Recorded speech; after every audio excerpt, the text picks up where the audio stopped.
Mr. Chairman, members of the committee, Chris Neely, Superintendent of the South Carolina Public Charter School District, and Happy New Year. It's good to be with all of you. And as we always say every year, I really appreciate the work that you all do to put kids first. And I also wanted to thank Stephanie and the staff for all the work they do to help us get ready for these briefings.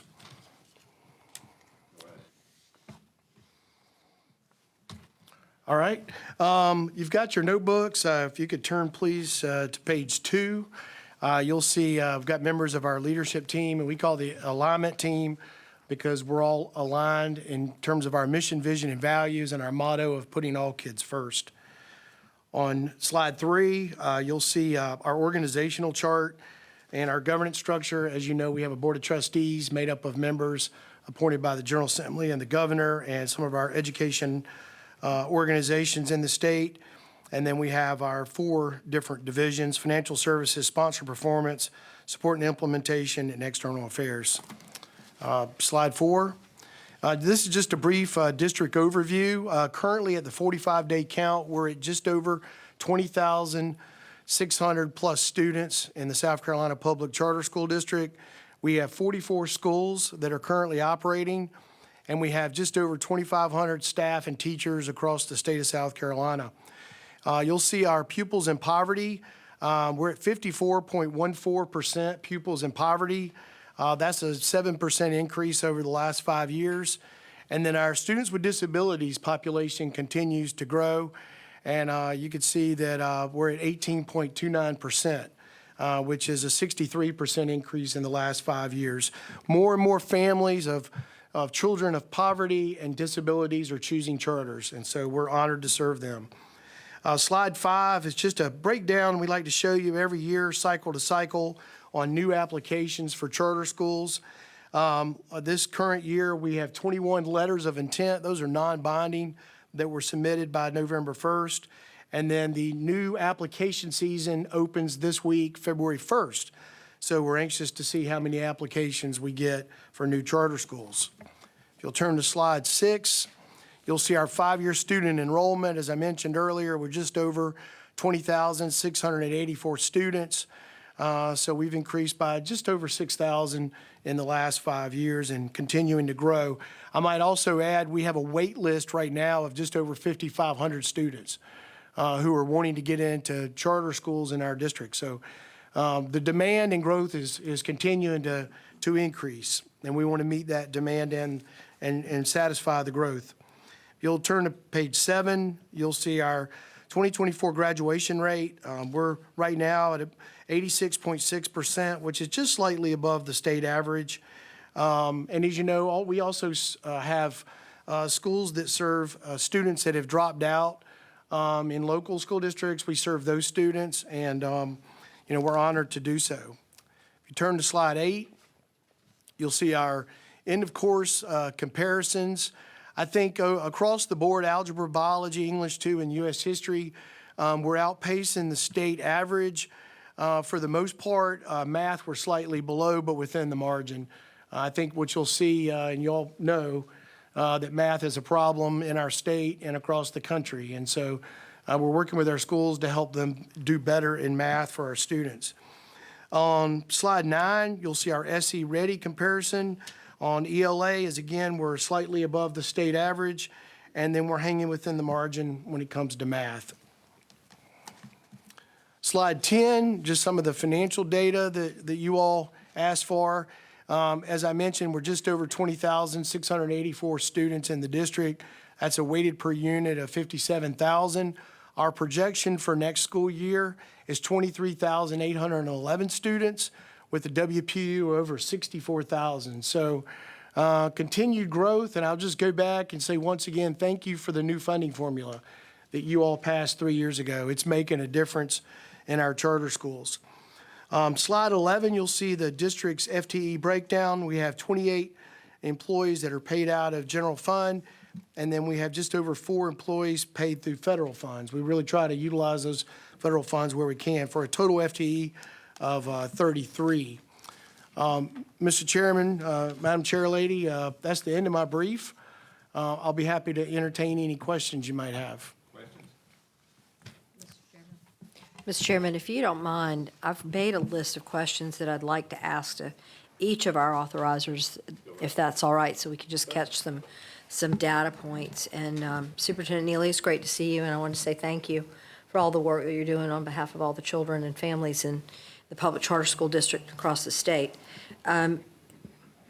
Forgive me if some of these are already in your information, but I'm taking down my notes so that I can compare and contrast what's going on. How many students are enrolled in brick and mortar schools through your authorizing services versus virtual? Do you know? Yes, ma'am. We have just under 2,000 that are virtual, and the remaining 18,000 plus are brick and mortar. Okay. We only have 2 virtual schools. One school has about 1,500, and the other has about 400 or 500. Thank you. How much per pupil do you retain for administrative functions? We're only allowed by law 2% for the district. Okay. How many employees are on your staff, and has this number increased or decreased over the past fiscal year? We have 33, and it's actually decreased. Do your employees provide direct assistance to the schools you authorize, or do you direct them to services? So we provide support, but there's no charges for our schools. We believe in kids first, and to do that, we believe we should be there and make the most of the 2% the state gives us to help support our schools be their best. Okay, thank you. How many applications did you say are for new schools that have been filed with you last year? So we have 21 letters of intent that were submitted in November. Applications are just now coming in. They're due February 1st. Last year, we received 11 applications. Thank you. So about half, we get about 50% applications to letters of intent. Okay. In the past year, have any of your schools had to close due to receiving a grade of unsatisfactory on their report card? Not unsatisfactory, but we've had to close schools for violating their charter and governance and financial issues. How many was that? It was one school. Okay, thank you. Are any schools in jeopardy of losing their charter due to their report card grade? We do have some schools that are unsatisfactory that if they get 3 years in a row, could be automatically shut down per the law. Do you have services available to help them correct those deficiencies? We're helping all those schools now. Yes, Okay, ma'am. thank you. What type of training do you do for the charter committees? For their boards local and- boards. So that responsibility falls to the South Carolina Department of Education. We're not allowed by law to provide board training. We would love to have that opportunity, but we have been in partnership with the department in creating a program to be able to provide that kind of training. We feel like the board training is very important. They have a lot of responsibility in managing and overseeing the governance of these schools, and their success can hinge on whether or not they're prepared to handle the job. Thank you. How much in carry forward funds did your district have last year? I would say we had about 1.5.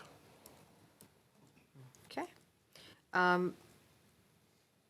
Out of your funding, according to RFA, the per pupil revenues were $13,748 per student, and your expenditures were $13,271 per student. Does that fit within your parameter of the law, the requirement? Is that the difference in that number? Yeah, I don't have those figures in front of me, but that's That's the only place the dollars would change the from only the expenditures per place. students is Right, that's correct. that's the only one. Okay, thank you, Mr. Chairman, I appreciate that. Thank you, Mr. Chairman. Good to see you again. Yeah, Ms. Mr. Dillard, Neely. good seeing you, as always. I'm just curious, of the students, because these populations are growing, the students in poverty and those with disability, do you have any demographic breakdowns on who is in that population? Yes, ma'am, I can get that for you. I will say that our student of color population is now at 50% of Okay. the district, and we've seen that number continuing to rise since COVID. Okay. But I can get you the, if you're wanting the racial breakdown on students with disabilities, I can get that for you. Okay. I'll get that to Stephanie. Thank you. The bottom line is, though, the district is the most diverse it's ever been in the history of the South Carolina Public Charter School District. And I think it's because parents see that we're intentionally focused on providing a quality education for all kids. Okay. Can you also just give Stephanie the breakdown too on those demographics of your teachers? Yes, ma'am. Yeah, we'd be happy to do that. Okay, thank you. Chris, we've talked about this several times. I'm still seeing I-95 corridor struggling to get any startup for charter schools. Is there just not any interest, or is the money not available? Why are they still dragging behind? That's where we really need them. Yes, sir. So we actually, this year, have 5 letters of intent for new charter schools in the corridor of opportunity. So that we've continued to receive applications and support schools in the area. I will just say, and I've said this for 5 years, one of the greatest challenges in the corridor and in many areas of poverty is the lack of transportation for families. Not having access to the state's bus fleet, which I've asked for every year, is crucial to giving these families an opportunity to access schools of choice. Secondly, the facility issue. Many of these local communities that would like to start a charter school, they don't have the financing or the funds to renovate a closed-down grocery store or even build something. So it's very hard to get the facilities. And then the issue with teachers and getting them to want to move to these communities. And I think as a state, we've got to be innovative in how we incentivize teachers to want to move to areas of poverty to help give those families every opportunity. And so we're continuing to market it. We're getting the applications in. But the big struggle that we see when it comes time to open the school is a lack of resources for transportation and facilities. And I am hopeful that you all could ask the Department of Education to support our request. Let's start with a pilot. Let's pick one school and give them the buses, the maintenance, and the gas, and we'll provide the driver so that these families can have every opportunity that families in more populated and dense areas live. So you would suggest the corridor would be where you would Yes, pick that sir. school? Absolutely. I'm willing to give it a shot. So Stephanie, make a note on that. Yeah, thank you. Another thing that concerns me, and I admit I wasn't the best math student in the world, but I was better than this.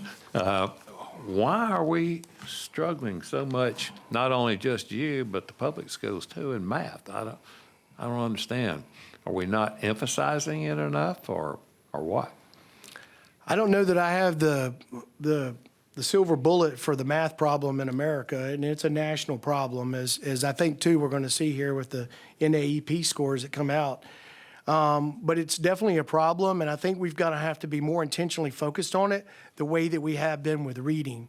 And I know that Superintendent Weaver and the department, Chairman Erickson and others are going to be offering a deeper look policy-wise into how we can help school districts, help our schools do more when it comes to math. But it is a problem, and we recognize it.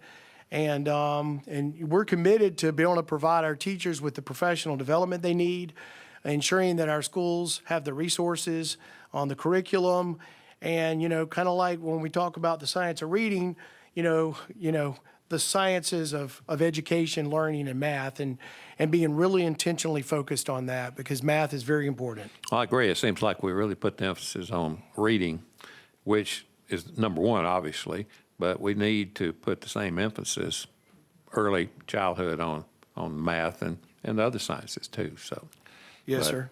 We'll do one at a time, I guess. So, Well, you got to learn how to read before you can do math, but it's time that we be more intentionally focused on math. that's true. That's true. All right. Any other questions for Chris?